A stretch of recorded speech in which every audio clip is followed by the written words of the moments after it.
Pete's first memory of Fandolin was someone kicking him in the leg while he was sleeping. The older man sat up abruptly, despite the fact that he was still drunk. "What's happened?" Pete groaned. "I hear you're new. Ready to work?" Towering over him was a large man with a wild beard and an evil grin. He wore well-worn chain mail and a long sword at his hip. He looked like a killer. His dirty red cloak did not hide this impression at all. The last thing Pete remembered was getting drunk at the Port Tavern in Neverwinter. Pete cleared his throat before saying, "Let's assume that I don't remember anything. What kind of work?" The big man shook his head in disgust. "Do you know how to shoot from a crossbow?" In a dream and drunk, Pete muttered, nodding affirmatively. He heard the man chuckle as he tried to get up from the lounge he was sleeping on. "Where is work?" "On the high road." Pete nodded in response. "Where are we?" The man shook his head and muttered, "Are we really that desperate?" And then louder, "Follow me." Pete let out a small burp as he nodded in response. He saw several others sleeping on loungers before he followed the large man towards the exit. He led him down a short staircase into a huge basement, then cross a simple wooden bridge over a dark cliff and go left into a storage room with boxes, barrels, sacks, and furs. The big bad man returned with a light crossbow and an arrow. "Here, hold it," he said, pushing the weapon into Pete's hands. He then turned and pointed behind him. "And shoot at that one." Pete slowly turned and looked towards the exit of the room.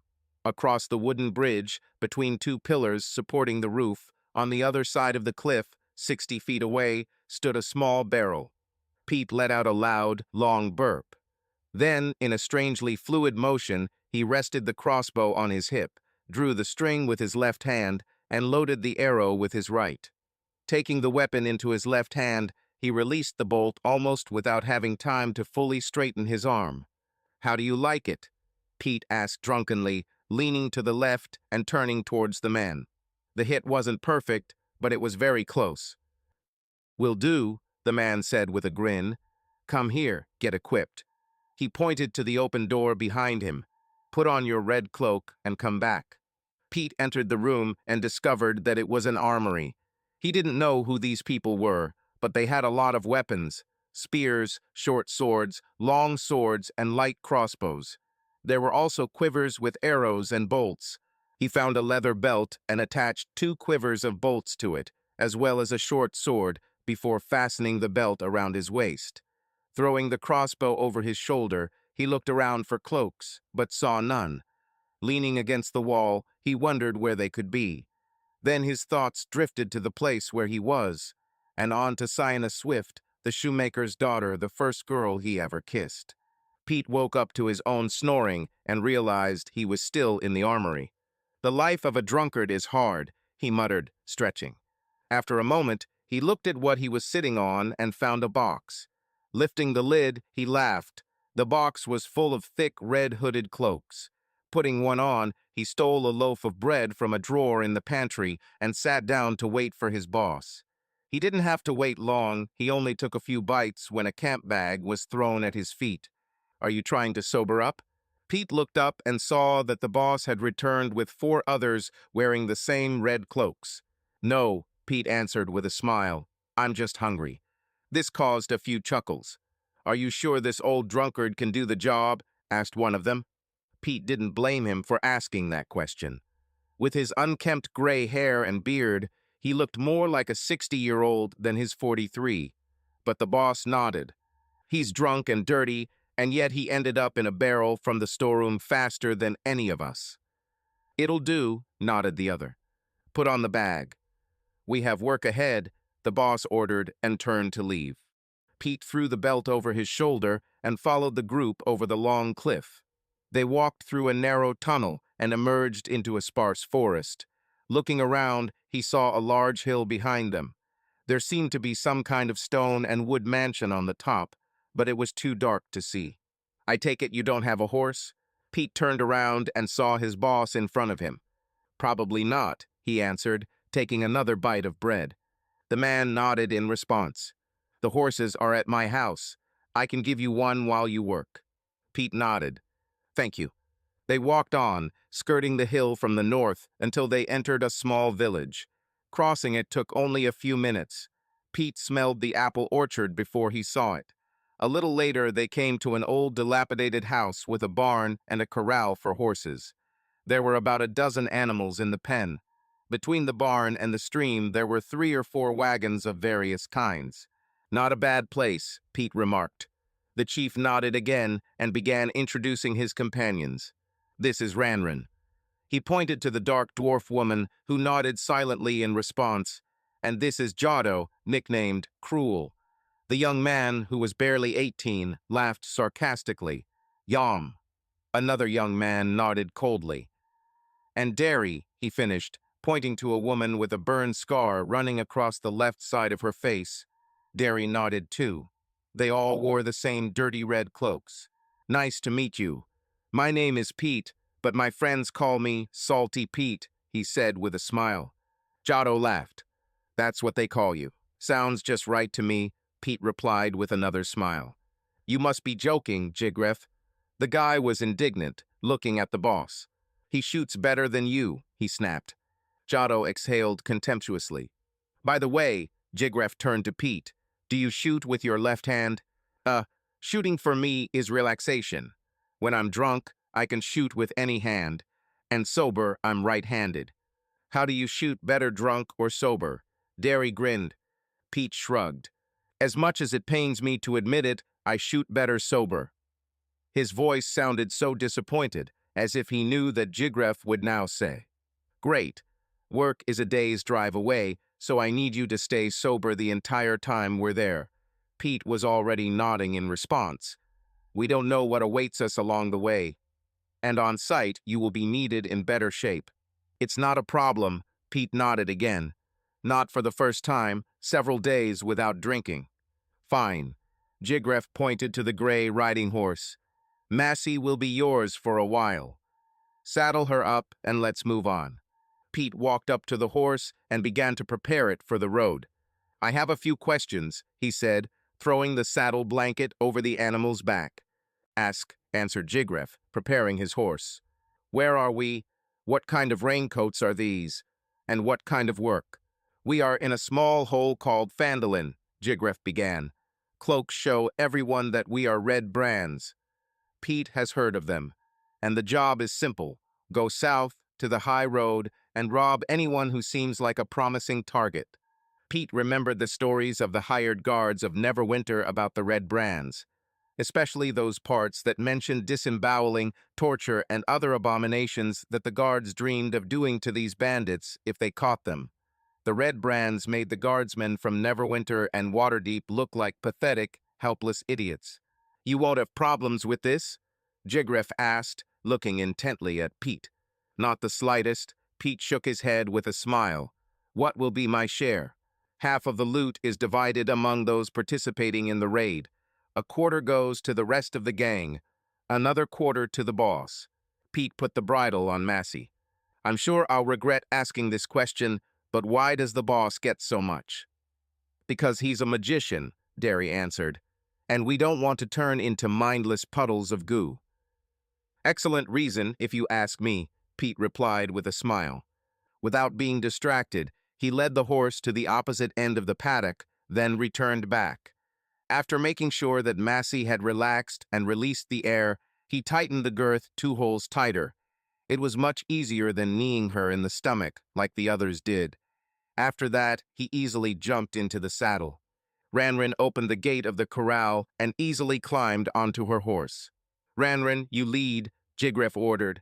"Yalm, second. Jado, follow me. Derry, you've got our back."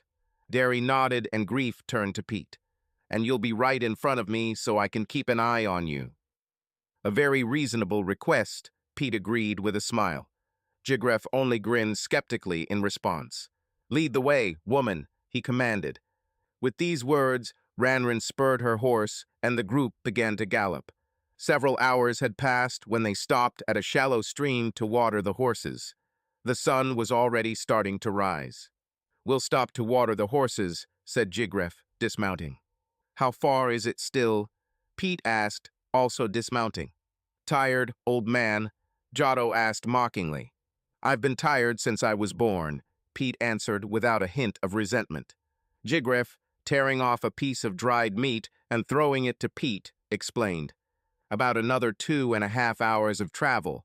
When we get there, I want you, Jado and Ranrin to be with me. Derry and Yom will watch the road. Pete took a bite of meat. Surprisingly, it wasn't that bad. So I need to sit quietly and not show it until it's time to shoot at the guards. Jigref smiled broadly. It's almost like you've done this before. I, never, Pete feigned surprise, putting his hand to his heart. In fact, he never participated in the robbery. But he had spent enough time with the Waterdeep Guard to understand how ambushes worked. Another couple of hours passed before they stopped at a small grove. Jigref dismounted and pointed to the place. We'll leave the horses here. Derry, Yom, come with me. The rest of you, wait here while we scout the area. Jigref and his 2 companions disappeared behind the trees, leaving the rest. Pete finally decided to check the contents of the bag he was given in Fandolin. There was some bread, water, and cheese, as well as a full water skin. I'll be surprised if you stay sober for at least a day, Jado chuckled, coming closer. Pete looked up. Now's not the time for a drink, buddy. The work has begun. Jado opened his mouth to protest, but Pete interrupted him. Don't get me wrong, guy. Any whining, complaining, or screaming, and I will kill you as soon as you raise your voice. Yado's eyes widened, and he took a step back. Oh, I'll be sorry, Pete continued with an icy smile, and Jigref will lose confidence in me. But as soon as Ranrin explains to him why I did it, he will calm down. Jado glanced at Rankin. Don't look at her, boy. She didn't even blink an eye while I was talking. Pitt didn't look at Rankin, but whatever she did, it clearly impressed Jado. The guy stepped back in fear and fell silent. Keep whatever you have to say to yourself until we're done here. Jado nodded and walked away. I'm not a dwarf. I am a Duergar, Ranrin suddenly whispered. Pete knew full well who the Duergar were, but sometimes pretending to be an ignorant newcomer to the gang was useful. I'm sorry, he smiled softly. I'll keep it in mind for the future. An hour later, Jigref returned with Derry and Yum. The place is good. The road is 500 feet away, and there are bushes and hills for cover. We found a great spot to watch both sides. Has anyone used it before? Pete asked. No, it looks fresh. Jigref led them to a hill where they settled down. The ambush has begun. The hill was no more than 6 feet high, but wide enough to hide everyone.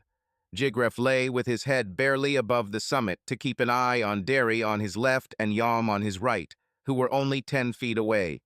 They were hiding in the tall grass next to the road. The same tall grass covered the hill, helping to hide Jigref until the last moment. Jigref placed Jado to his right, Pete to his left, and Ranrin even further to his left. They waited for someone to appear on the road. It was almost noon when Derry gave the signal. Jigref muttered muffledly.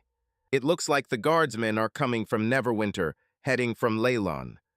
Hide and be silent until they pass. He looked at everyone until they all nodded in response, and then turned back to watch the road. Pete wanted to ask how many there were, but he knew it didn't matter. He could already hear the tramp of feet of a large detachment and snatches of conversations. By the sounds of it, there were a lot of them. He even felt funny, but he restrained himself. Ranrin stared intently at the top of the hill, as if she could see through it. Jigref crawled back slightly, apparently preparing for a possible attack. And Jado was probably praying. Everyone was so carried away by the sounds coming from the road that no one noticed how Pete slowly crawled to the side. He crawled silently through the grass until he was 20 feet further from the road. Taking off his red hood, he calmly stood up to look around. On the road, he saw a detachment of 12 spearmen and a commander. Wonderful, he thought. When the guards were almost level with the hill behind, which the red brands were hiding, Pete raised his crossbow and fired. Got to Jado. Pete slowly squatted down. Jigref and Ranrin immediately rushed to him to understand what had happened. They didn't yet realize what had happened. The guard stopped, but looked confused. They didn't realize they were under attack. Pete knew this by the fact that they didn't make a sound. Then he reloaded the crossbow. He stood up again and fired a second time, this time at the guards themselves. The bolt bounced off the shield of one of the spearmen, and at the same moment the commander shouted. So far, the guards instantly rushed into the bushes, finding and killing Derry and Yalm. Pete saw it from afar. The remaining guardsmen rushed over the hill, where the battle lasted a little longer. But Peter was no longer on the hill. He crouched down again and began to crawl back to the horses. A few minutes later, he was there. When he reached the horses, Pete took 50 feet of rope from his bag. He cut it into 10-foot pieces and connected all 6 horses in a chain from the saddle of one to the bridle of the other. When he finished, he looked out through the trees. He saw the guards searching the red brands, taking their belongings. None of the gang, except Pete, survived. Pete climbed into the saddle and led the line of horses back to Fandolin. After about 2.5 hours, he stopped again at the stream where they had been given water earlier. The horses drank water, and Pete stretched his stiff legs and back. And then he heard a strange sound. He turned to his left just in time to see a throwing axe fly past him. Pete looked in that direction and saw Jigref. He was wounded, but stood on his feet just a few steps away from him. "You treacherous bastard," Jigref yelled, taking out a long sword. Pete smiled. "Sigref, are you alive?" The boss moved towards him with rage. "I will kill them. I for one look forward to your attempts." Pete smiled again, drawing his short sword and finishing with a slight curtsy. Having won, Pete approached Sigref. He took everything. He put most of the things into Jigref's cloak and tied it to the saddle of one of the horses. He then sat down while the horses rested and began rummaging through Jigref's 2 belt bags and backpack. "Magic bag, magic bag, magic bag," he said, opening the first bag. "No, just money." He poured out the contents, revealing 12 silver coins and 2 gold coins. He returned the money to the bag and secured it to his belt. "Magic bag," he exclaimed, opening the second bag. "No," he frowned. From his bag, he took out a rectangular leather parcel tied with a long leather cord. Unwinding it, he discovered a set of thieves' tools. He had no use for them, but you never know when you will meet someone who will need them. He attached the second bag to his belt. I rewrapped the set and set it aside. Jigref's backpack contained food, water, a small hammer, and a crowbar. Pete put the thieves' kit in his backpack and tied it to another horse. Growing up in the ruins of the river district of Neverwinter, Ander was completely devoid of any sense of compassion. By the age of 15, when he decided to leave this pit of the 9 hells, he had already seen more death than most war veterans. When he heard that the old sawmill was being restored in Fandolin, it seemed like an adventure to him. A chance to get away from everything that was bad in his life, a chance to leave Neverwinter. But once he got here, he discovered that the only adventure here was mining, logging, or farming. Then he just got a job. Master Barton needed another assistant in the shop, and he immediately realized that Ander needed a job. And since the guy was young, he simply assumed that Ander was innocent. But Ander himself thought differently. He never stole from Master Barton. That would have been short-sighted and, in his opinion, stupid. But he used his position to make money where he could. "Would you like to know information about one of Barton's clients? How much are you willing to pay for it? Do you have silk that needs to be sold, but you can't explain where you got it from? I can load it on the cart when I go to Triber to buy goods." For Ander, the day the Red Cloaks came to town was a good day.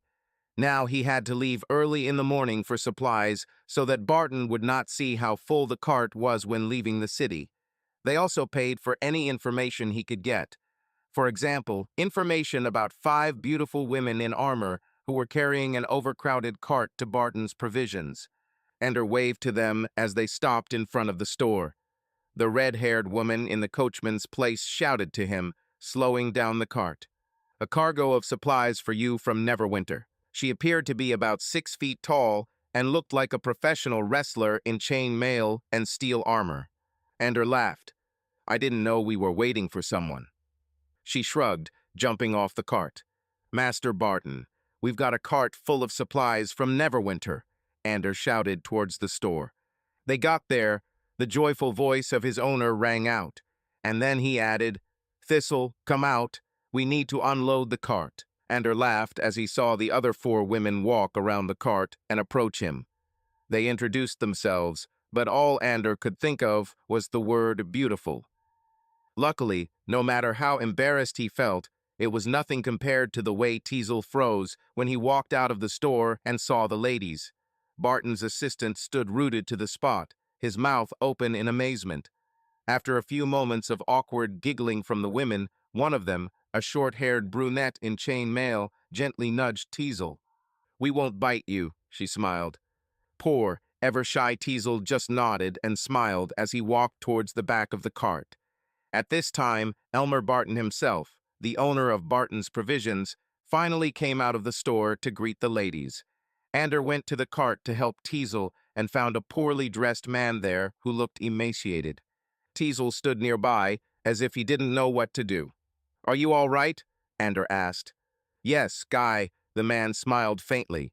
A couple of days of rest and good food, and everything will be all right, he said, carefully descending from the cart on trembling legs. Ander sent Teasel into the store to get a chair to help the man while he walked him to the front of the store and sat him down. From the owner's conversation with the warriors, Ander realized that it was a group of adventurers called the Sisters of Steel. They were hired in Neverwinter to bring a cart of supplies here. On their way, they were attacked by goblins on the Triber Road, and they tracked the goblins to their cave, where they found Sir Sildar. Sir Sildar Hallwinter continued the story, explaining that he was accompanying a friend, a dwarf named Gundren Rockseeker, who had been taken by goblins to an unknown location. Have any of you heard of a wizard named Jarno Albrecht? He asked. The name did not seem familiar to anyone present. Who is this? Asked Barton. Friend. He had to come to Fandolin to restore order and law, but there has been no news from him for several months.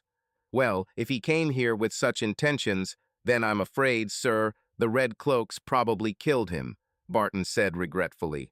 Who are the Red Cloaks? Asked one of the sisters. Elmer shook his head. Local gang of robbers. They are making our lives miserable. I haven't seen it myself, but I heard that the other day they killed the city carpenter, and no one has seen his wife since then. Ander saw rage flash across the faces of the sisters and Sir Sildar. Where can we find these red coats? Asked the tall, red-haired woman. Barton shrugged. They like to drink at the Sleeping Giant Inn. This is the first left turn at the end of this street. 4 or 5 buildings on the left side, dirty place. You can't go wrong by seeing a crowd of red cloaks outside. They wear red cloaks, so they are easy to spot. Ander noticed Teasel lean over and whisper something in Master Barton's ear. Elmer nodded and turned to the sisters. Do you have boxes with a lion emblem? What? Those blue lion boxes? Asked Sir Sildar. Elmer nodded. Lennon was expecting a delivery last week, but it never arrived. We found them in the Goblin Cave, where they took Sir Sildar, answered one of the warriors. Where can we find Linen to give her property? Asked the tall, red-haired woman. Elmer pointed down the street. See the big gray building right across the field at the end of the street?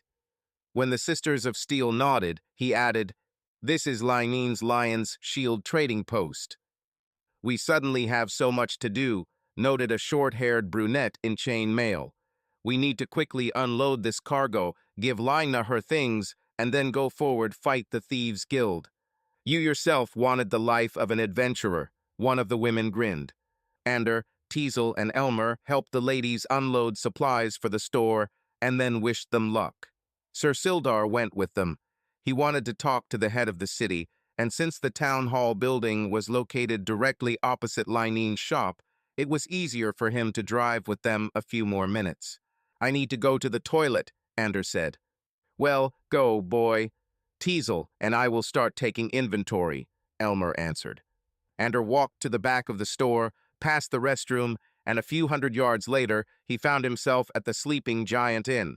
He looked around to see who was there now. He didn't want it to be Jigriff. He was normal, but Giotto was a complete idiot. Ander smiled, noticing that Agask and his company were in the inn. The half-orc was straightforward, always willing to pay if the information was worth it, and generally easy to talk to. Now they were laughing at some joke that one of them had just told. Ander threw a few coppers on the counter, and the owner, the dwarf Grist, growled at him angrily. It seemed like paying for a mug of ale was driving her crazy. Ander picked up his ale and headed to Agask's table. He noticed that two new faces had appeared in the half-orcs group. "Who is this?" one of them asked as Ander approached. Agask smiled, looking at the boy. "This is Ander, guys, our local spy. What do you have for us today, boy?" Ander shrugged, taking a sip of ale. "2 silver ones." Agask's smile remained, but he shrugged in surprise. "That's a lot." Ander nodded. "The information is worth it." Agask thought for a moment, then replied, "Okay." He took out 2 silver ones and handed them to the guy. Ander told them everything he had just seen and heard about the Sisters of Steel, their weapons, and the story of Sildar's salvation. "I think the lowest of them is a thief. She wears 2 short swords strapped to her calves, and the other one in chainmail looks like a cleric," he explained. "And this, Sir Sildar, who is with them? What does he look like?" asked one of the new people, an elderly man with gray hair. Ander shook his head. "He has neither weapons nor armor. Looks like he's still recovering from his fight with the goblins." Agask muttered. "The fact that they killed the goblins is a problem." "Why?" asked the old man. The half-orc shrugged. "As far as I understand, their boss and our boss report to the same person. That's why the goblins hold the Tribor Road and we hold the High Road." "You said there are 5 of them?" asked the old man. When Ander nodded, he added, "There are 7 of us. We need to hit them right now." Ander noticed how the rest of the gang looked at each other when they heard the old man's proposal. "Just a minute ago, you were telling dirty jokes and drinking ale like a fish," Agask laughed. The old man shrugged. "It was time for the tavern. Now it's time for business." The other 5 red cloaks took sips from their mugs as they considered the offer. The old man continued, "These women are heroines. They will definitely come for us. It's better to attack them now, before they have time to get stronger. We'll hit them at Lineen's shop before they come to their senses." Agask thought for a moment and then nodded. "You'll still have to fight them." He finished his ale and placed the mug on the table with a crash. "Okay, guys, it's time to fight." The others quickly finished their ale and followed Agask out of the inn. The old man looked back to say to Ander, "Thanks for the information, guy." Ander nodded again. "Contact us at any time." When his mug was empty, he put it on the counter and followed. He stopped at the back of the town hall and hid, watching as the red cloaks approached the Sisters of Steel. "You better get out of here, ladies," Agask shouted. "Leave us your things and get out quickly." At this time, the sisters were talking with Lineen Greywind after unloading her property from the cart. Ander noticed the red-haired woman turn around and smile. She then quickly walked towards Agask and tried to hit him. The half-orc dodged her first blow, but a left hook to the stomach lifted him a foot off the ground, and he fell to his knees, cringing in pain. The rest of the sisters had already taken out their weapons and rushed into battle as soon as their leader struck the first blow. Ander at first thought that the red cloaks could win because there was one more of them. Ander ran as fast as he could to Barton's provisions. "You must be the Sisters of Steel," a new man who was watching the battle addressed them. The muscular redhead smiled and walked over to shake his hand. "Colleen Meartless." "Salty Pete." "Nice to meet you, Miss Colleen," he smiled. "An interesting name for a man who shoots so well," Colleen said in disbelief. Pete shrugged. "Just because I'm a city drunk doesn't mean I can't shoot, beauty." "There are no drunkards in this city," Lennon intervened, approaching the group. Pete looked at her seriously. "The place was vacant, so I took it." The answer caused giggles among the sisters. He was then quickly introduced to Woon Terry, a short-haired brunette, Bethnair Deepshield and Jaltson Truehammer, 2 ladies who used to be part of the Shields of Yarder, and Erminia Rudial, a cleric of Timora. Finally, he recognized Linene Greywind, the owner of the Lion's Shield shop. "And how did you end up in our small town, Master Pete?" Linen asked. "To be honest, I don't remember," he laughed. "Yesterday I was drinking as much as I wanted in Neverwinter, and today some bandit kicks me awake and says that we are going to ambush the merchants. And now," Pete exclaimed, looking at Linen, "considering that you have lived in this nice town for a long time, how many red cloaks do you think hang around here, beauty?" Linen thought. "Oh, I think about 20. Give or take a few people." Pete nodded, "Considering these 6, plus the 5 I killed yesterday." All the women looked at each other in surprise when they heard this. "So, there are about 10 left." He looked straight into Colleen's eyes. "Can you handle 10 more?" "We can handle it if you help," she answered. Pete shook his head. "I'm not good at anything in a fair fight." Colleen and Woom nodded in understanding. "I will cover you from the rear so that no more dirt can approach unnoticed. And if you're not there in half an hour, I'll come pick you up." "It's a good plan, but where is their lair?" asked Erminia, the cleric. Before Pete could answer, he was interrupted by a loud, indignant shout. "What do you even think?" A short, fat man was hurrying towards them across the city square. It was obvious from his expression that he was afraid of the red cloaks. He walked at a fast but nervous pace, as if trying to show determination, although he clearly did not know what he would do when he got to them. He was followed by a small crowd of townspeople, including Ander. Ander looked scared, but his concern seemed to be directed not at the red coats, but at Pete himself. He couldn't take his eyes off him. "Are you crazy?" the man exclaimed, coming closer. Peter grinned and laughed as he saw Sir Sildar shake his head with a clear look of disgust on his face. This attracted the attention of everyone around. "Do you think this is funny?" The man pointed his finger at him. But Pete ignored him, turning to Sildar. "I heard what happened to you. For someone who's been through this, you're holding up well." Sildar smiled slightly and nodded in response.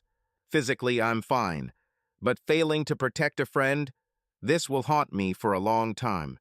Pete shook his head. "You have lost the battle, my lord. And that's all. It happens to all of us," he said sympathetically.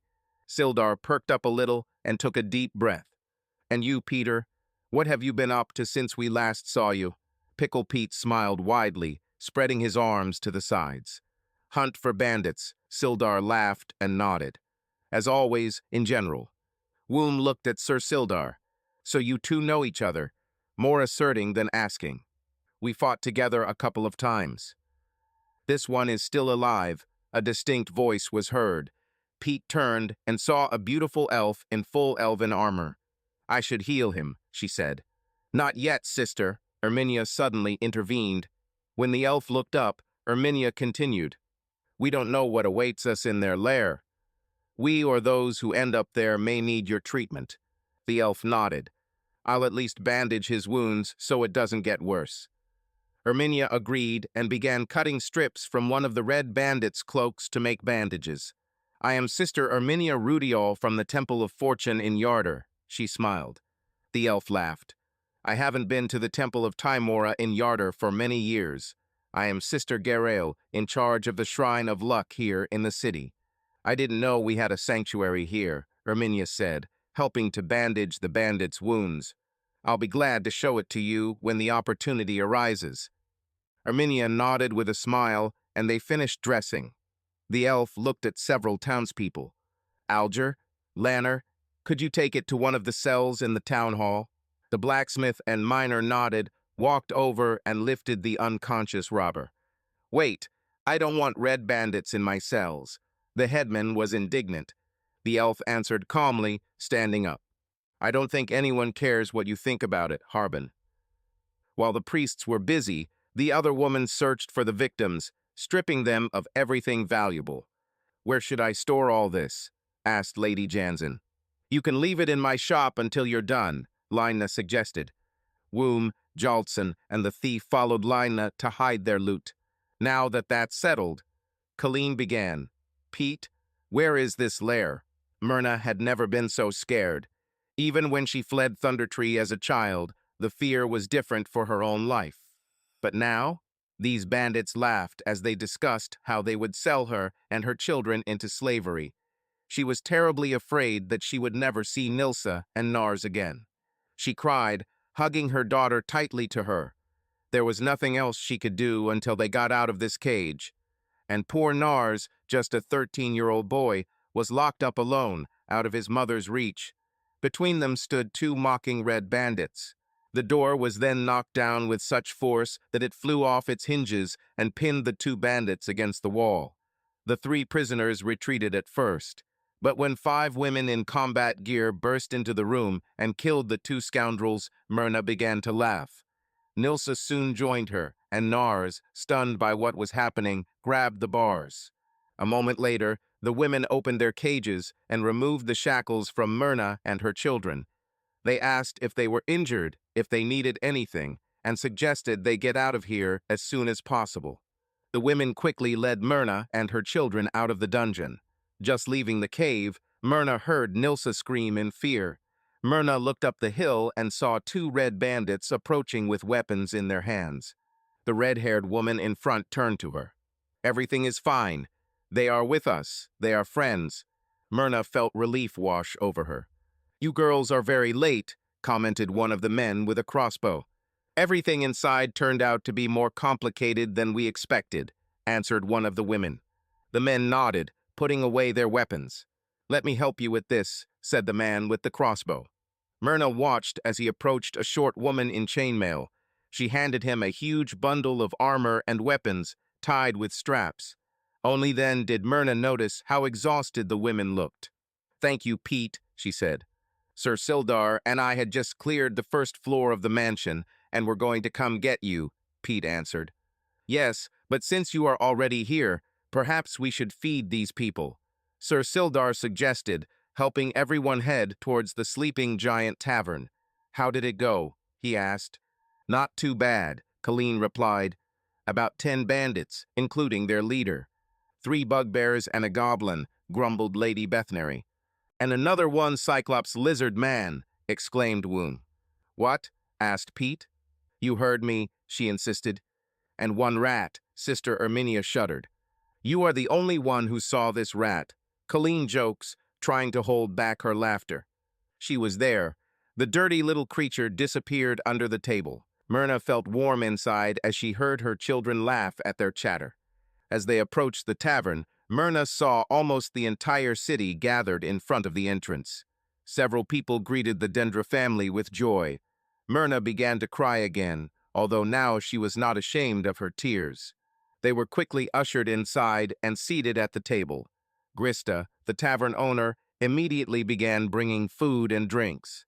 After several trips from the kitchen to their table, Grista placed her hand on Myrna's shoulder. "I'm so sorry I couldn't do more for you." Myrna, touched by these words, smiled sadly and shook her head. She never thought that Grista even liked her. Moreover, she believed that Grista Kettlecop did not love anyone. "What could you do?" she answered with compassion. Grista nodded. "The main thing is that you are safe now. If you need anything, let me know." With these words, Grista returned to the counter. Myrna turned to her rescuers. "Did you kill everyone?" "Pretty sure, Mrs. Myrna," Colleen replied. "What about the one who killed my husband, Sigrith?" Pete nearly choked on his ale as the Steel sisters stared at him silently. Myrna turned her gaze to him. "I saw his horse Macy kick him with his hind legs," he replied. "He's definitely dead." The crowd was noisy and indignant for a long time, but Pete patiently waited until everyone calmed down. When things became a little quieter, he turned to Woon. "Have you already taken everything from that dungeon?" She thought for a moment before answering. "I think yes. Why are you asking?" "I need to take Ander and go get the bodies out of there before they start attracting something." Master Barton, hearing these words, came closer. Why would Ander go there? Ander, who was only a few steps behind his master, looked at Pete with concern. Pete laughed and shook his head. "The guy owes me a debt, so he's coming with me," he said, draining his mug of ale. "Ander, go to my house, harness a couple of horses to the cart. I'll meet you near the mansion. Where is your home? Ander asked. In Jigref's house, by the stream. Understood. I'm already on my way. Wait. Erminia almost shouted to stop him. Is Maisie at your house? She asked Pete. He nodded, and she quickly turned to Ander. I'll go with you. We need to check her rump, she added, throwing an angry look at Pete. Pete, clearly accustomed to such looks, only shrugged his shoulders in response. Rising and stretching, he asked Barton, any chance that you have a couple of blocks with gates? Yes, take as much as you need. We won't need it for long, Pete answered with a smile. Only until we remove all the bodies from the dungeon. It will only take a couple of hours. Late in the evening, leaving the tavern, he looked around. Today he is unlikely to have time to burn everything, but at least he will take the bodies outside. Nodding to himself, he headed towards Barton's warehouse. Pete knew that there was a lot of rope in the basement, so he only took blocks and headed towards the mansion. Oil lamps and torches were still burning inside, creating an eerie but sufficient environment for work. He left the equipment at the entrance to the tunnel and went to explore the dungeon. That's when he heard Ander's voice calling him. I'm here, Ander. First corridor to the left, he shouted back. A few minutes later, the guy appeared at the door of the small room. What kind of creatures are these? He asked, pointing to the large bodies. Bugbears. This is a type of goblin. Weighing about 400 pounds, Pete replied with a slight shrug. Ander, looking almost scared at Pete, asked, And how do you think we should deal with them? Pete shrugged again. We'll cut it up, take it out, and burn it. Why? Ander looked at the bodies, and most importantly, how. Pete laughed. I brought 2 large blocks with gates. With their help, we will pull the bodies from this room into the main hall, and then pull them out. Ander sighed heavily. It would be better if you told everyone that I'm helping the Red Bandits, he muttered. Pete shook his head, laughing. Then you wouldn't get your share. Will I get money? If you work, you'll earn money, guy, he said, patting him on the shoulder. It took less than an hour to get the bugbears outside. They secured the first block against the door, using the table as a support to pull the bodies out into the hallway.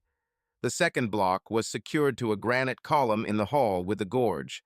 With his help, they dragged the bodies into the main hall of the dungeon.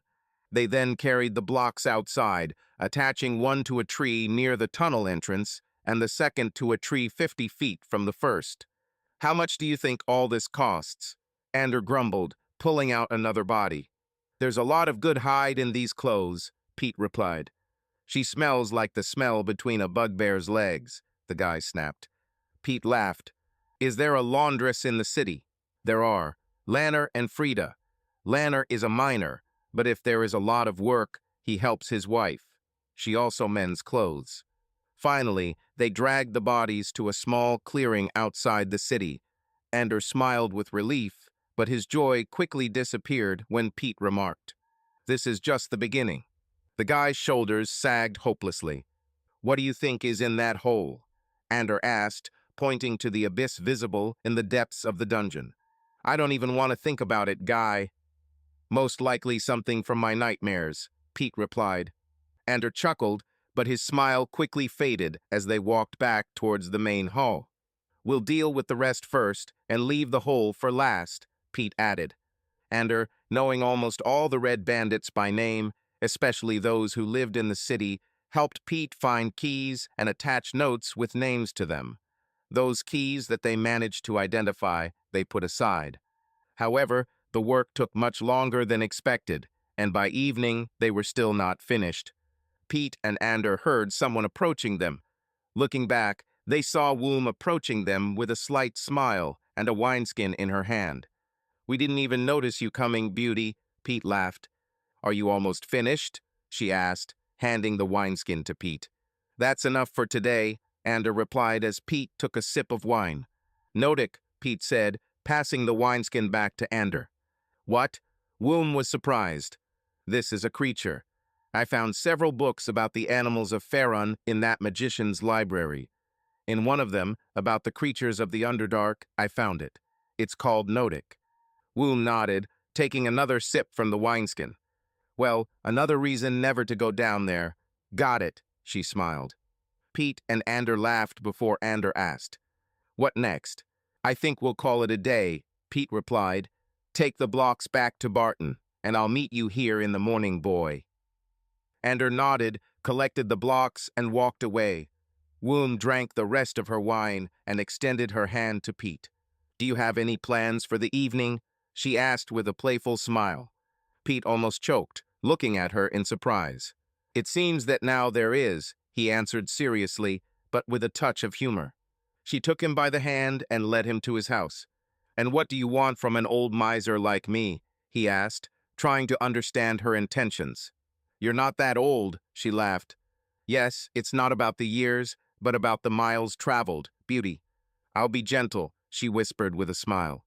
Pete narrowed his eyes, looking at her incredulously, and emptied the wineskin. As soon as they entered his house, Woon lowered the bolt on the door. "What do you need?" he asked, not taking his eyes off her. "This," she answered calmly, coming closer and running her hand over it. "I see," Pete nodded slowly, clearly doubtful. She sighed. "I promise I'll explain everything in the morning. Now, can we at least pretend that I'm just a girl who's interested in a guy?" He narrowed his eyes again, staring at her, but then smiled. It was a good night. Pete woke up warm and cozy with Woon Terry nestled on his chest. Everything was almost perfect, if not for a sigh that came from somewhere nearby. Pete slowly opened one eye and saw a figure standing by the open window. "Waking up and seeing you staring at me is a little strange, Ander," he commented. The guy leaning on the window frame looked down at him. "I'm just trying to figure out how you got her to hug you." "Well, first of all, choose a woman who doesn't know how to drink," Pete grinned. Woom snorted with laughter, betraying her pretense of sleep. She rose and, rising, kissed him. "Good morning," she said, smiling. "Good morning, beauty," he answered with the same smile. Then she looked at Ander. "Okay, guy, get out of here." "Yes, ma'am," the guy laughed. "Meet me by the fire after breakfast," Pete shouted after him. They heard him scream as they walked away. Woom leaned in for another kiss when she suddenly felt Pete grab her. "Don't start something you can't finish, old man," she smiled, kissing him. "Know, girl, that I am at my best early in the morning." This caused a slight delay in breakfast, but after a few minutes they quickly washed themselves, got dressed, and headed to the Stone Hill Tavern. "What are you ladies going to do today?" asked Pete. Woom sighed. "We have a 2-day trip to Thunder Tree ahead of us." "Where is it?" "Where the edge of the Neverwinter forests meets the Neverwinter River," she said before he could ask the next question. "There is a druid there who may know where those goblins took Sir Sildar's friend Gundren." "So you ladies are going for 2 days just to find out where to go next?" Pete was surprised. "Do you have better ideas?" She smiled. Pete shrugged. "Not really. Sorry, honey. It's not your fault. Just a long way to go." "Well, I can probably sort that out," Pete said. Woon looked at him, waiting for him to continue. "This bandit has 12 horses in his pen, and I only need 6. "How much do you want for them?" asked Woon. Pete shrugged again. "They didn't cost me anything. You can just take them." "Do they have saddles?" She smiled hopefully. Pete laughed and nodded. "Yes, at least 5. "Hooray!" Woom exclaimed enthusiastically, clapping her hands. "How long will you be gone?" 2 days until Thunder Tree, then a day or 2 to search. Wherever this dwarf went. Then a day or 2 on the way back. It could be 6 days in total," she replied. "What will you do?" "Oh, well, we need to take the food out so it doesn't spoil, and then write an inventory to earn a couple of coins. This will take me at least a week."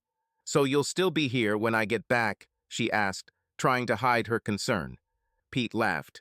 "Yes, dear, and if not, I'll be back soon." As soon as they entered the tavern and sat down at the table, the maid Elsa approached them. "Have you heard the latest news?" "No," Woom answered with a smile, shaking her head. "Last night, the town voted to spare the 2 red marks you caught." Seriously, Pete was surprised. Elsa continued.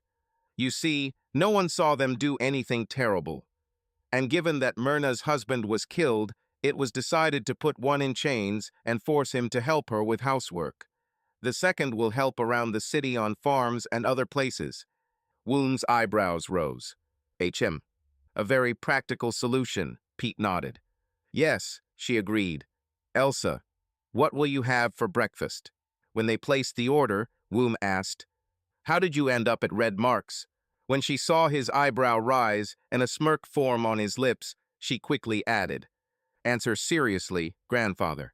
Pete frowned, but then smiled. Honestly, I don't remember, dear, but I can guess. He continued to explain that when drunk, it is easy to ingratiate yourself with fools like the Red Marks. And then he added, real professionals, like people from the Xantara Guild, cannot be fooled so easily. The conversation continued, touching on Womb and Pete's personal stories, their pasts and plans. Eventually, they switched to the tactic of destroying the thieves' guilds. You already know what you need to do, Pete said. Find out what their leader wants and offer it to him. He concluded with a smile. Remember, the difference between a thief and a murderer is just semantics. Talia Horton stood in the back doorway of the Stone Hill Inn, watching as the self-proclaimed town drunk unloaded barrel after barrel for the sleeping giant inn. Now that the Red Marks were gone, Grista's establishment was once again attracting miners, and they seemed to be celebrating. Talia couldn't figure out how, but Pete had managed to tie 6 horses to 3 carts coupled together into one train. When it became clear that he was almost finished unloading, Thalia's curiosity got the better of her. She bought a new bottle of port from Toblin and headed to Pete's. Good morning, Mrs. Thalia. How is your day? He smiled, noticing her. She answered him with a flirtatious smile. To be honest, quite curious. And I should know, dear lady, he nodded exaggeratedly. This made her laugh a little. How did you connect these carts? She asked, walking to the back of the first cart. She suddenly burst out. Yes, I just connected the back of one cart to the front of another chain. This gives a little more agility when cornering, he commented. Brilliant. I'm trying, darling. And what are you going to do with Ander? She asked, handing him the bottle. Pete shrugged, pulled the cap, and took a sip without further ado. Whatever he can do. Do you want to tell the city about his help to the Red Marks? What kind of help? He shrugged, handing the bottle to her. Thalia shook her head with a grimace. It's too early. That's right, he agreed, taking another sip. But I have to maintain my image. She frowned. He sold them information. Pete grimaced. So what? They could have gotten it themselves. Thalia thought about it and nodded. You're right, they would have found out anyway if they had waited a little longer. Exactly. They just wanted to feel like big people with a spy. So you're going to let him get off that easy? Why not? Pete smiled, finishing the bottle. Talia frowned. What did you make him do? Pete, holding back a quiet burp, smiled.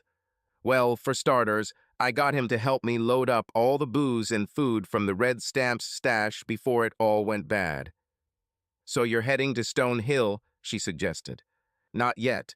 Kettle Cop needed several loaves of bread and some corned beef. Well, I'll leave you, Master Pete. Please call me drunk, dear lady, he replied, making a theatrical bow. Talia laughed and headed toward the miners' exchange, thinking, Pete's just a friendly old drunk. And this friendly old drunk thought that if he ever needed to know anything about anyone, Talia was the right woman to turn to. Ander's last days were some of the most exhausting of his life. He hadn't been this sweaty since he'd been running around the streets of Neverwinter looking for food as a child. This was another nice task. Pete bought a block and hoist from Master Barton. He secured the lifting mechanism over the crevice and climbed down in the box himself. Ander pulled the rope up while Pete filled the box. Ander then began to build a huge fire. He asked several times, "What the hell are we doing?" To which Pete invariably replied, "Don't worry about it, dear." While Ander was building the fire, Pete managed to sell most of the food and booze. Some of the goods went to the Sleeping Giant Tavern, some were bought at Stone Hill and from Barton. Only a small amount of weapons and armor went to line the gray wind in the lion's shield. When it came time to light the fire, most of the food, dry goods, liquor, and utensils had already been sold. After the fire burned out, Ander covered the coals with earth with a shovel and asked, "What now?" Pete, leaning on the shovel, stretched his back and answered, "Is there a mill here?" Ander frowned. "What is this?" "Two large stones that grind wheat into flour." Ander shook his head. "No, we get flour from Neverwinter. Although, I think Mrs. Adbray, the midwife, has something similar in her mill." "Yes, a mill will do. Where is she?" Ander shrugged. 5 miles from the city, towards the mines. Adbray Gwyn sat in her rocking chair, reading the novel Flame of Eternal Love. The story is about a simple maid whose sincere love for Prince Galfond helped him give up his wildlife and return to the path of righteousness. Galfond had just pressed the girl against the wall. Their lips met in a kiss. "What is that noise?" A sharp rumble made Adbray jump up and go to the window. She saw the strangest convoy she could ever imagine. 3 carts were coupled into one long train drawn by 6 horses. After just a couple of seconds, she realized the advantage of this design. She could manage it all alone. But then her gaze fell on the passenger. The man was reclining in a high-backed chair, mounted on the first cart, so that it was convenient for him to look back. All 3 carts were loaded to capacity. Was all she could say. "I think this is the place, dear," asked Pete. Ander craned his neck to get a better look at the 3-story mill on Umbridge Hill and nodded. "Yes, this is it." He noticed Mrs. Adbray leaving the house and waved his hand to her. Pete directed the wagon train towards a suitable level area next to the mill. Stopping the horses and putting the brakes on the carts, he jumped out of the seat and Ander followed him. "Ander, what is this?" the woman asked with a smile, coming closer. "Madam, this is Pete. Our new city is drunk." "Oh, are decent people finally arriving in Fandolin?" she laughed. Now all 3 were laughing. "Something like that," Pete nodded. "And what brings you here?" "The red marks have been destroyed," Ander answered. Adbray's eyes widened in surprise. Pete explained. A group of adventurers calling themselves the Sisters of Steel walked through the city and dealt with each of them. Ander again noticed that Pete had not said a word about his role in this fight, but decided to remain silent. "Well, this is wonderful news. Why don't you come upstairs, have some tea, and tell me all the details?" The man agreed and followed her to the 2nd floor. Adbray served tea and Ander began recounting the events in the village, carefully avoiding mention of Pete's involvement in the initial fight. Pete, to Ander's surprise, drank tea without commenting that the hostess's house was missing something stronger.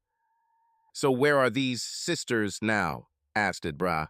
"They went to Thunder Tree a couple of days ago," Ander commented. Seeing her puzzled look, he explained. "They say there is a man there who knows the forests of Neverwinter like the back of his hand. The sisters hope that he will be able to tell where these goblins took Sir Sildar's friend." "Oh, I see," she nodded. "Now, how can I help you?" Adbray asked, turning to Pete. He raised his eyebrows, thought for a moment, and then said, "First of all, and I apologize if this sounds rude." He smiled at her, to which Adbray looked at him with slight doubt. "What are you doing here alone, woman?" She laughed loudly, nodding. "I like privacy.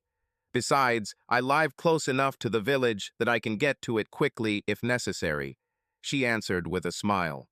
Pete shook his head doubtfully, clearly remaining unconvinced. "Okay, I won't pester you about this, but still." He shook his head again. "How much do your healing potions cost?" "The standard price is 50 gold. "And where do you sell them?" "In Barton." "Why?" she suddenly asked. "Because we have so much stuff from the Red Brand's hideout that I think we'll end up in Neverwinter before we sell it all out. But I didn't know if you would want us to take some of your potions there to sell. Honestly, I don't know how difficult it is to make them." "Most people don't know," she replied thoughtfully, taking a sip of tea. "So, how much do you usually sell?"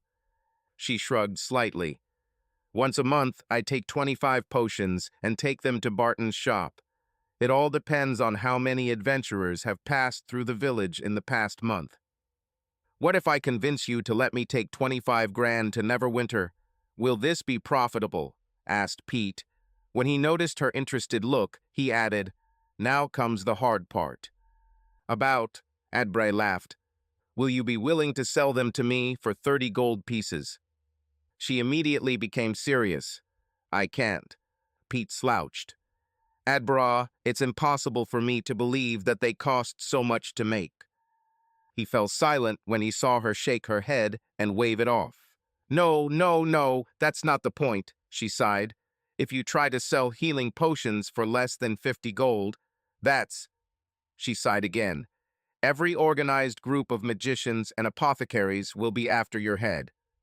Seriously? Pete exclaimed. Adbred nodded. This is something that Blackstaff and the Red Mages agree on. This price is set for the benefit of less experienced practitioners who need to earn money. I didn't know that, Pete admitted, taking a sip of his tea. However, Adbra raised her head. I didn't plan to sell them for less. Oh, if you agree to 30, then I can sell them to the merchant for 40.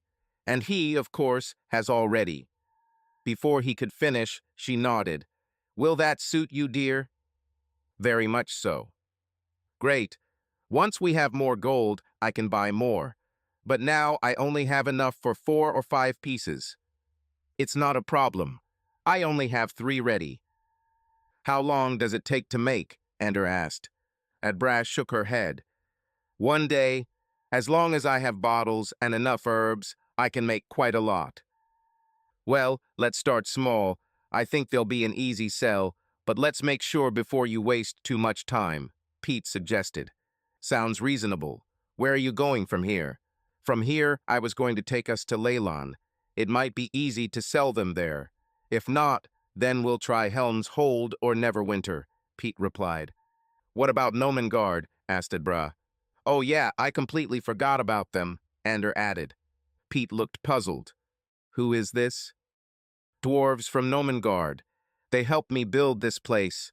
Sometimes they come here on their way to Fandolin to exchange goods. How to get to them? Asked Pete. They are about 10 miles from here, but the trail will lead you straight to them, Adbray replied. So they are on their way to Leyland. Adbra winced. Not really. They're 10 miles the other way. Pete shook his head. You can't always win, but still, a group of dwarves can be useful. They often create amazing things. He nodded thoughtfully. Are they visitor-friendly? He turned to Ander. Ander nodded. I think yes. They're always friendly when they come into town. Sounds good, Pete thought. Lady Adbra, how inconvenient would it be if we took over your mill? What are you up to? Pete talked about the crevice and how much they found there, as well as their cleaning process and how much material they had. So you have almost 1,000 pounds, she exclaimed. You know, for 10 pounds they give you a silver coin, Pete nodded. Is it true? Ander was surprised. Pete laughed. And we still have about 2,000 pounds left in the city. I just didn't want to grind everything at once. Oh, Adbra sighed, that's a lot. We'll pay you a copper for every 10 pounds after the sale, Pete winked. Will you take care of the cleaning? Adbra quickly clarified. This has been Ander's dream since he met me, Pete smiled. Ander shook his head and muttered something under his breath. The discussion quickly turned to what Pete and Ander had brought with them. As Adbra studied the list, she made a few purchases, mostly food items, but also purchased a large table and all of their alchemy equipment, including several alembics and retorts. It was soon decided that they would remain with her for a few days, since grinding all the bones would take a day or two. She had a guest room on the 3rd floor of her mill, so it wouldn't be too inconvenient for anyone. Bron Mac Gable woke up in his prison cell. Oscar, without fingers, was snoring loudly in the next cage. Now that he knew that they were not going to be executed, the guy could sleep peacefully. Bron laughed. This guy had been a bundle of nerves for the past 2 days until news came from that piece of fat called the town mayor, Harbin Wester. Thank the gods, no one ever saw the terrible dirt that Bronn did. They all believed that he and his partner were innocent, poor souls who had joined the Red Brands out of desperation. Ha! Despite how dark a man Byrne himself was, he would never kill a man for defending his wife's honor. Now all that remained was to play my role. What are you doing? He heard a rude voice from the doorway. Bronn turned around to see Alger, the blacksmith, standing with a pair of shackles. Bronn laughed. I'm glad this is not my last morning in Toril, he smiled. Huh, Alger chuckled, nodding. He then threw the shackles over the bars at Bronn's feet. Put them on and lock them with these. He placed a pair of locks on the floor. Then show me. The blacksmith moved away from the grate. Bronn nodded and began to put the shackles on his ankles. What do you want me to do today? A woodworker needs help after the death of her husband. Bronn grimaced. Are you sure this is reasonable? Poor woman. He shook his head. Alger shrugged. She said she needed help. Bronn nodded and showed the blacksmith his locked shackles. The chain about 2 feet long allowed him to walk, but it was impossible to escape with it. When Alger was sure that everything was in order, he opened the cage and took Born to the woodworker's workshop.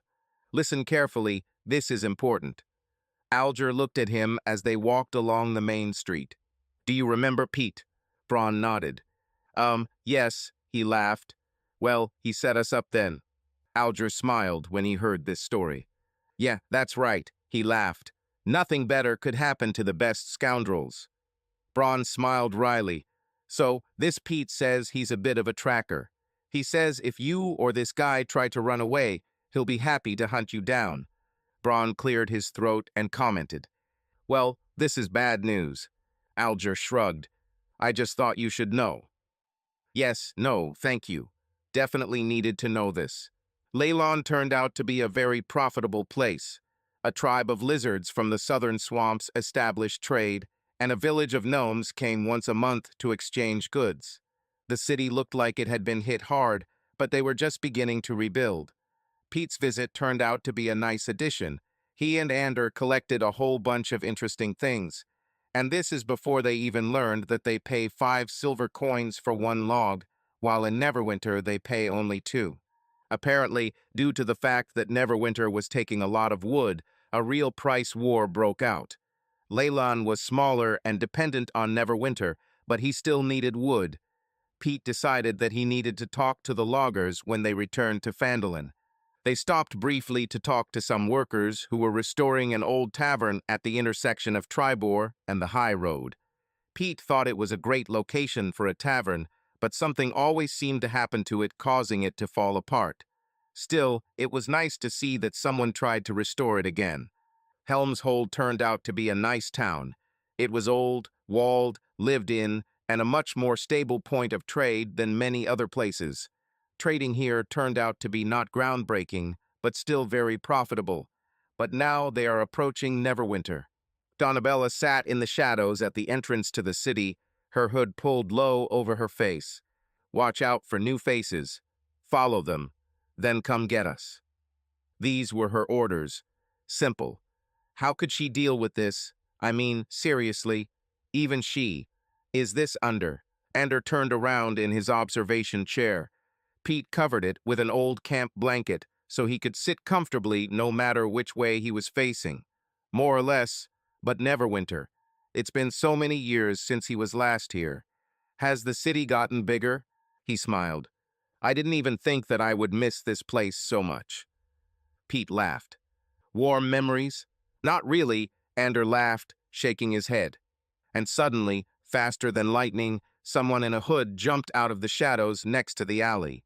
Step onto the tongue of the cart, the second onto the step next to the coachman's seat. Then instantly the attacker grabbed Ander with such force as if his life depended on it.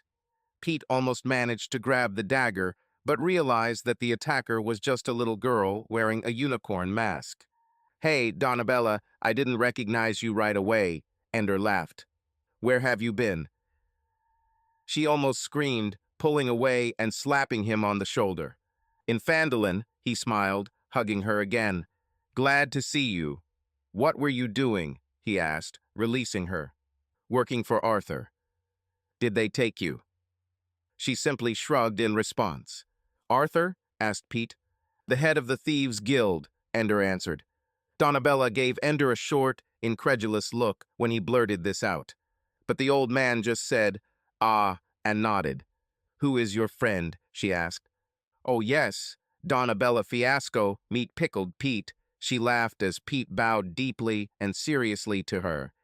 "Pete, my oldest friend, Donabella." "You worked at the city gate, I take it?" asked Pete. She thought for a moment and then nodded. "Any chance we can get a meeting with your boss?" he asked. "For what?" Ender was indignant. Pete laughed. "We're going to do big things here. It would be nice to establish relations with the Thieves' Guild, even if this means sharing profits." Donabella nodded. "Arthur will probably like this." "I guess," Pete nodded. "This Arthur of yours, by any chance, is not Arthur Midhand?" Her eyes went wide as she looked at Peta. "Is your wife's name Dulce?" he continued. Donabella could only nod, shocked. Pete laughed and nodded at her. "Old friends from Waterdeep. Glad to hear they are doing well." Donabella came to her senses. Turn right here and walk to the end of the street." She led them through the streets of Neverwinter until they stopped in front of a small but busy establishment called the Golden Loop. Pete noticed two low-level thugs guarding the entrance, trying to look inconspicuous. At least they tried, he thought. Pete climbed down from the wagon while Ender helped Donabella down. The guards stood about 6 feet from the tavern door. Pete tossed a gold coin to each of them. "Do me a favor, guys. If anyone gets into my carts, look inside and call me, okay?" he asked. They shrugged their shoulders at each other and then nodded. Pete and Ender followed the young thief inside. The place was loud and wild, like many taverns Pete had seen over the years. He smiled as he heard the cozy sounds of the cheerful pub. He just felt Donabella tug at his sleeve and point at Arthur sitting in the far corner. At this moment, the silence in the room was broken by a woman's scream. "Gods!" And suddenly a slender black-haired beauty with blue eyes rushed from the counter to the door. There she threw herself at Pete, screaming with delight. "Pete," she finally shouted, letting go of him. "Maybe it's just this city that has this effect on women," Ender commented. "How are you, honey?" asked Pete. She hit him. "Don't you dare fawn on me here, you scoundrel." She hugged him again until she felt someone tugging at her legs. She let go of Pete and picked up what appeared to be a 4-year-old girl. "Is this the one?" Pete asked with a smile. "Yes, we named her Karina." "Hi, Karina, I'm Pete," he said, leaning closer and waving at the girl. "The last time I saw you, you were there." He pointed to the woman's stomach. The girl didn't seem to know what to think about this. "How long do we have before the Neverwinter guards burst in here?" Pete looked up to see a medium-built man with a scar on his cheek smiling at him. "Arthur," Pete smiled, hugging the man. "Rel, how are you?" he said, hugging the man standing next to Arthur. "Better now," Rel smiled. "Seriously, Pete, how much time do we have?" asked Arthur. Pete shook his head. "I don't work for anyone anymore, especially not for the city guard."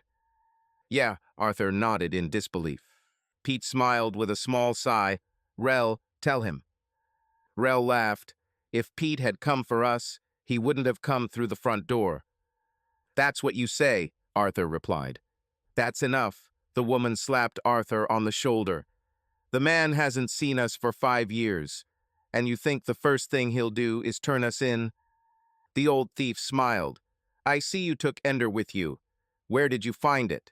Arthur asked, motioning for them to follow him to his table. "In a little hole called Fandolin," Pete answered, sitting down next to Arthur. "Are you going to order anything?" the woman asked. Pete smiled. "It smells so wonderful in here. What do you have today?" Her smile grew even wider at the compliment. "Roast pork, mashed potatoes, and honey buns." "Oh, that sounds wonderful. I'd like your cheapest drink, please, and a plate for everyone. I'll treat you." "No, you don't," she said. "I'll treat you." "No treat." And she stared at him until Pete looked away. "You wouldn't be here at all if it weren't for us," she muttered, leaving for the kitchen. What did I tell you about not annoying Dulce? Arthur smiled. Pete gave him an annoyed look. How is it annoying to want to pay for food? Everyone laughed. What was he doing there? Arthur asked, pointing at Ender. Pete shrugged. I worked as a salesman in a store. And what? He doesn't like me, said Ender. I don't dislike you, Arthur replied. I just could never understand what kind of person you are, good or bad. Hell, Donabella is the only one who ever thought you'd be anything. All the other street kids. Arthur shook his head several times, expressing his opinion. What do you think about him? He asked Pete. He works hard, whines constantly, and, in my opinion, knows how to survive. I like him. Arthur nodded. Well, it's your team and your business. By the way, about business. What are you doing in Neverwinter? We have a trade route. Is it true? Arthur said with a dead voice. Pete grimaced. What does that mean? Oh, nothing. You just suddenly have a way of getting things out of Neverwinter without drawing attention to yourself. Things that are now under close control. How convenient this is for me, Arthur said in the same tone. Pete narrowed his eyes. Let's pretend I have no idea what you're talking about. Why do you care? No, it's just. Arthur mimicked. Always have what the bastard needs most. And here's your entrance, dear. Do you remember how you said that? Pete laughed. I remember, he nodded. And I guess I chose the most inconvenient time. Or, in this case, the most convenient. He smiled. Arthur nodded in response. Tell him, Dulce ordered, setting the plates in front of Pete and Arthur.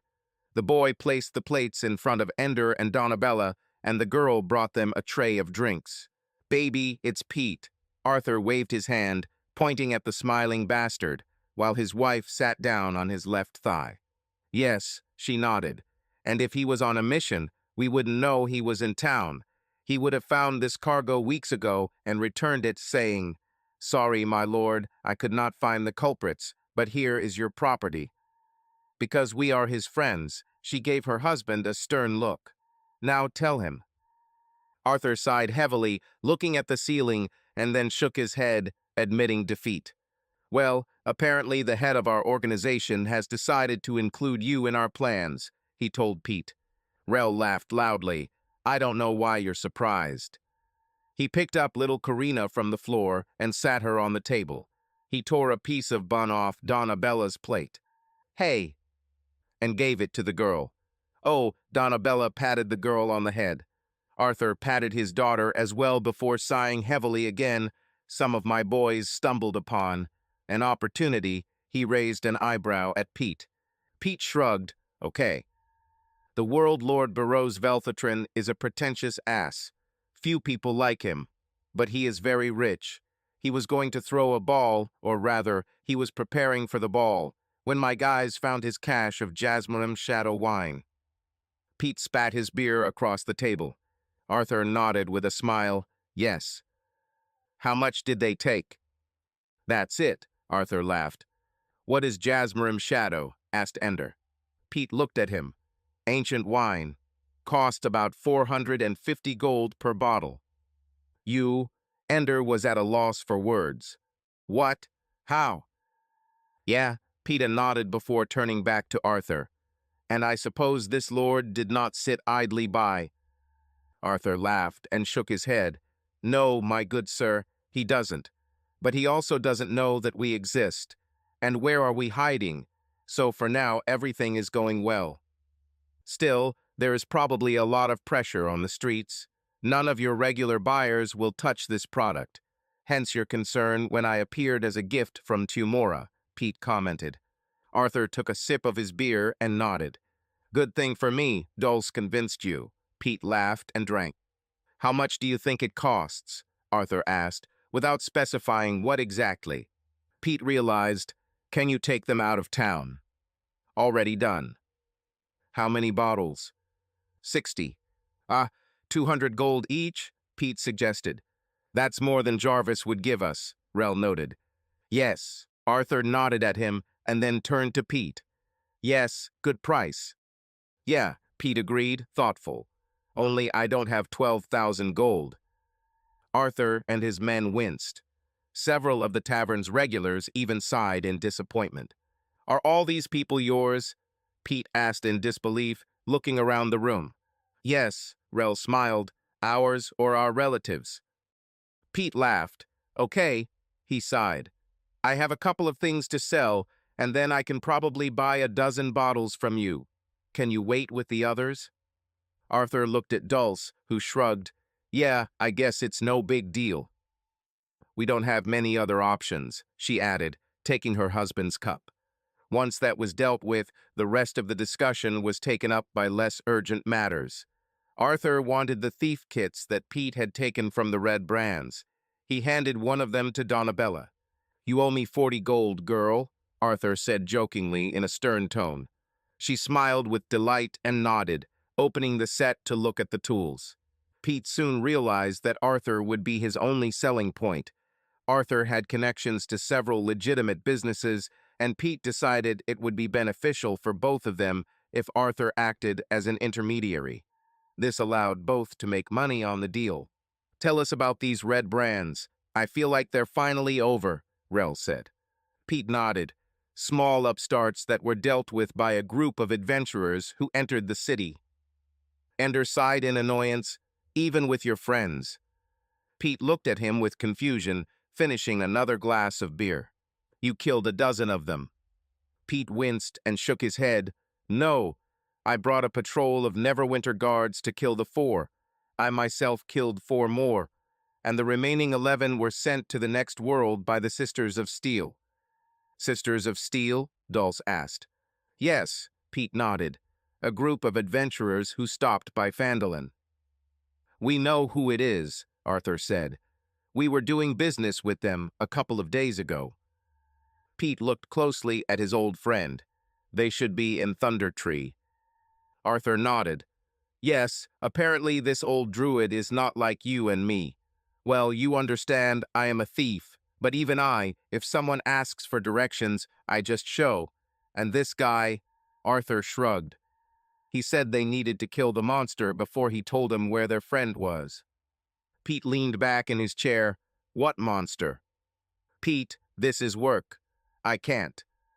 Arthur, I won't say she's the love of my life, but I'm sleeping with their thief. Now, what kind of monster is this? Arthur cleared his throat and glanced at his wife. Green dragon. Pete exhaled loudly and painfully. But, I have provided them with all the equipment they need to kill this monster. They have a good inventory now, and they know what they are doing. Everything will be all right. Pete sighed heavily, but nodded. Dulce put her hand on his shoulder. Pete, these girls will be fine. It's not hard to understand if you talk to them at least once.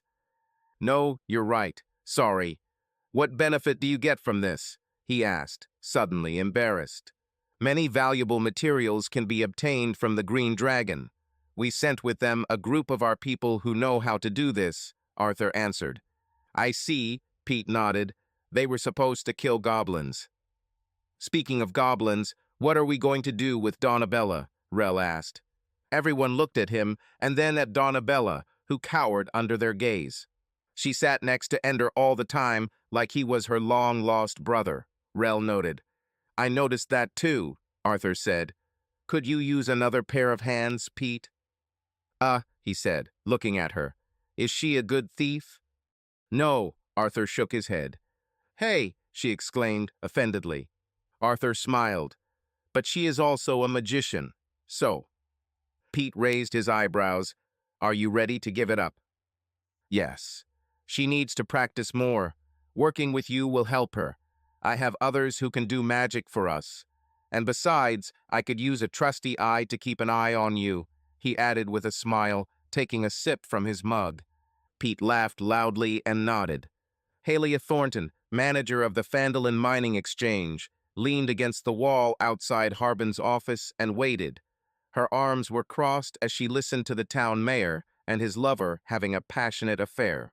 She listened as Harbin said goodbye and left through the inner door, while Trilena Stonehill, Toblin Stonehill's wife, walked out through the outer door, where there were fewer eyes. We need to talk, Trilina, Halia said, causing the woman to flinch. Oh, Halia, how long did you stand here? She smiled. Enough to confirm the rumors, she replied, wrapping her arm around Trilina and beginning to lead her away from the city. You have to stop this. Trilina laughed and nodded. I guess you're going to tell me why. Halia nodded. My man, Dirk, heard Harbin bragging last night that he has you regularly. It was in your husband's tavern in front of a group of adventurers. Trilina sighed heavily. Adventurists. Who knows who they will tell all this to? Trilina nodded in agreement. Stupid idiot, she grumbled. Halia shook her head. Why? Why are you doing this? This will break Toblin's heart. Oh, stop it, Trilina replied sternly. Toblin is not in love with me. I never have. And don't look at me like that. Do you know how things are with us women? In this world, women have to make do with what they can get. My father and brother worked on the docks in Port Last for years, and together they still could not earn 2 coppers. And when my friend Toblin said that he had money, that he wanted to build a tavern in the new city of Fandolin and asked me to marry him, she exhaled loudly and with a faint smile. Certainly, she nodded. I knew he only wanted me because of my breasts, but it was much better than all the other options. She shook her head, lost in thought. No, it would hurt his pride, and I feel sorry for Harbin, but Toblin's pride is much more important to me, much more important than Harbin. Halia nodded as they walked. Why Harbin? He's a fat coward. After a short pause, she added, let's just say, not the most attractive. Trilina looked at her and showed with her hands the distance to the royal foot. No, Halia gasped in disbelief. Trilina nodded with a wide smile. Harbin is a fat, stupid, uncharismatic coward. The gods blessed him once and once only. Halia exhaled loudly. Maybe I should have remained silent altogether. No, no, no, no. This idiot is already bragging to everyone. When it became obvious that Trilina would not say anything more, Halia asked, how did a spineless coward like Harbin even manage to? Trilina laughed. In the most obvious way. She looked at Halia. He just showed it to me. Of course he did, Halia commented sarcastically. Trilina laughed again and shook her head. The memory of that day brought a voluptuous smile to her face. Are you crazy? Halia whispered. She quickly glanced around the kitchen to make sure no one else was around. Leaning to the side, she looked from the kitchen into the dining area. There were only a few early visitors sitting there enjoying their breakfast. She told everything. This was 2 months ago, and now it's over. She shook her head in disappointment as Halia continued to laugh. Okay, I admit it was not the best moment of my life, but what would you do if you were me? Halia grinned, probably the same thing. Walking a little further, Trilina looked at her friend. Why are you helping me? Halia shrugged. It's just one woman helping another. As you say yourself, I know how hard this life is for us. No, seriously, Trilina answered. Halia made an offended face. That's really the reason. But since you don't believe me, here's another thing. I prefer that someone owes me for a favor and not because of blackmail. Does this sound convincing? Trilina shrugged and nodded. Well, you're not threatening to blackmail me, and you address me as a friend. So yes, this time I will believe. But only this time. You're too kind, Halia laughed. Toblin and I served food in this inn before the walls were built. Before there was a roof, she laughed. Then she looked at Halia again. I could have lost it, could have lost Pip. Harm Toblin. She sighed. Thank you, Halia.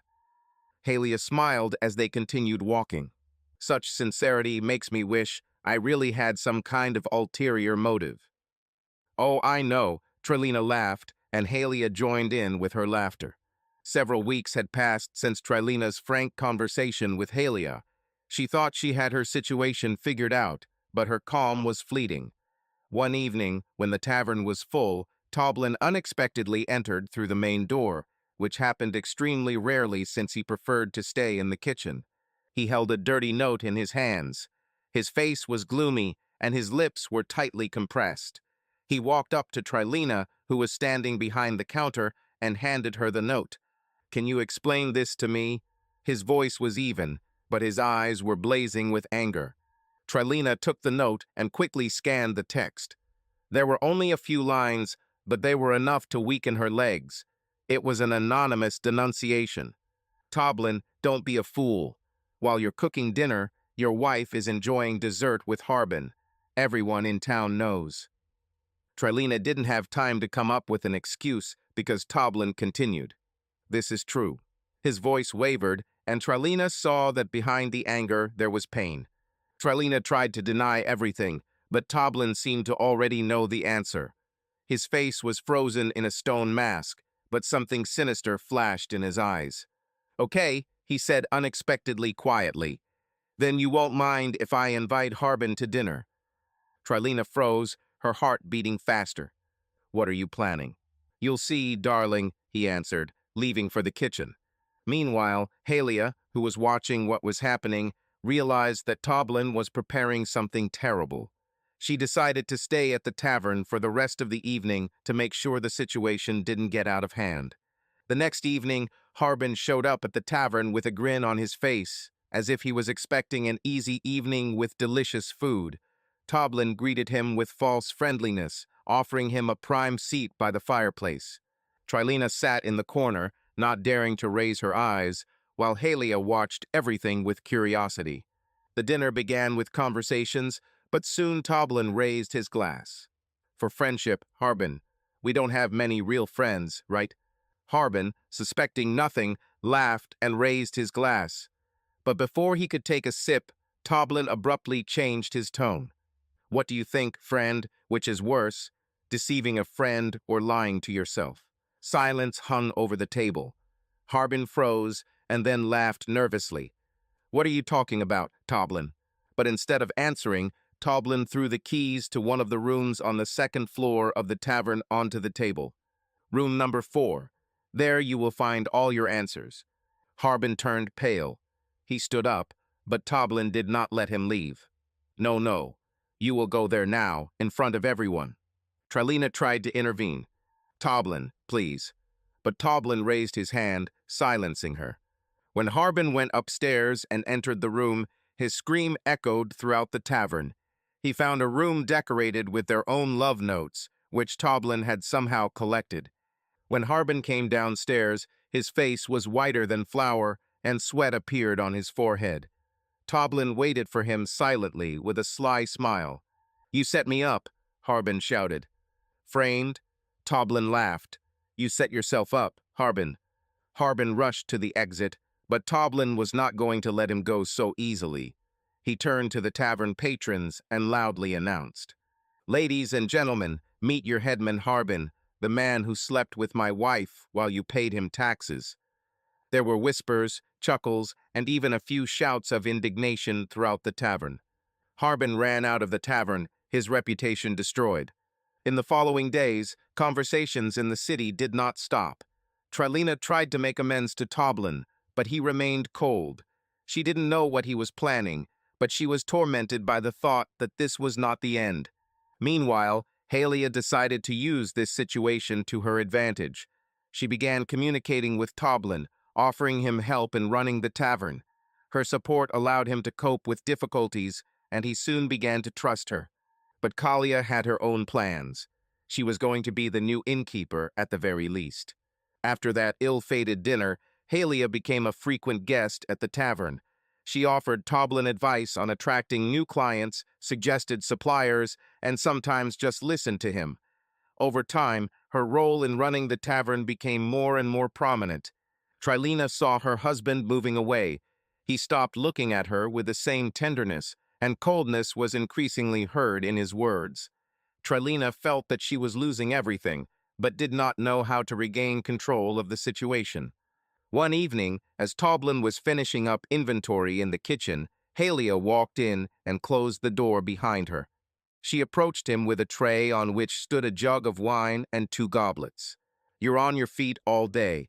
Let's rest a little, she suggested, pouring wine. Toblin looked at her, first surprised, then grateful.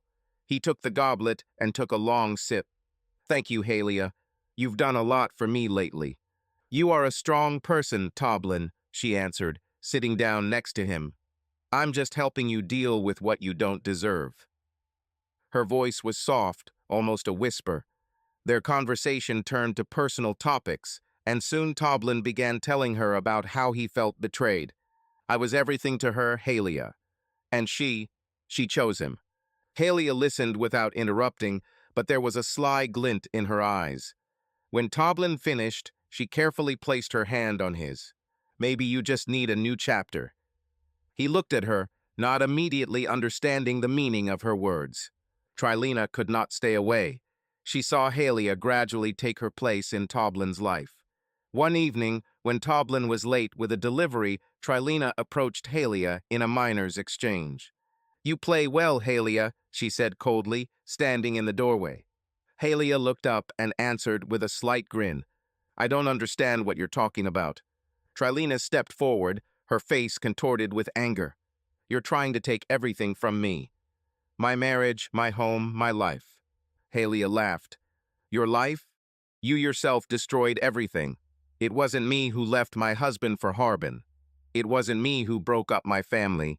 I'm just picking up the pieces you left behind. Do you think you're better than me? Trilina hissed.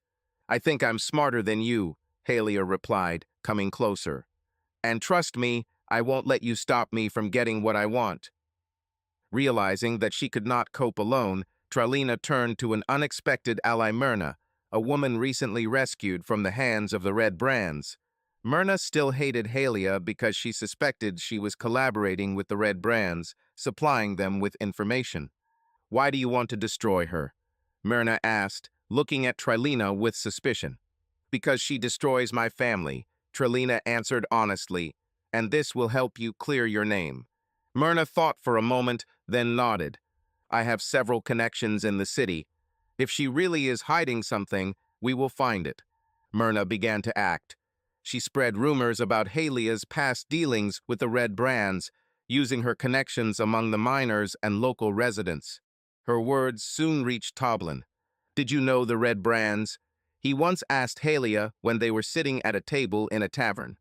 Halia, accustomed to hiding her emotions, calmly replied, Everyone in this city knew the Red Brands.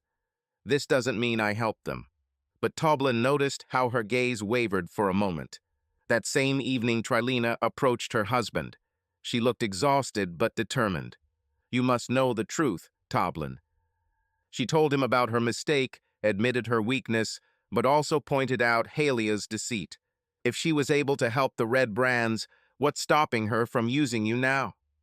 Toblin gathered the village council and invited Halia, Trilina, and Myrna. In front of everyone, he presented Halia with evidence. Her connection with the Red Brands, smuggling through the miners' exchange, and attempts to undermine his marriage. Halia tried to deny, but the pressure was too much. When one of the witnesses confirmed that he saw her with the leader of the Red Brands, Halia lost control. Yes, I worked with them, she shouted. Because I had no choice. We always have a choice, Halia, Toblin said, looking at her with contempt.